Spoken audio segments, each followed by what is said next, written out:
राधाची सावळी मूर्ती आठवण सारखी चळते मधला एकांती मन मंदिरी बसला ज्याची दिगंत कीर्ती त्याच्या छायेन उत्तम ही नटली धरती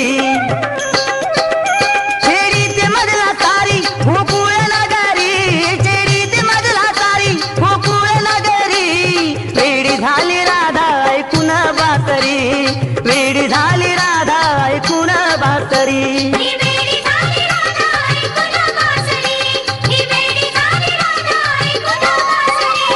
वाद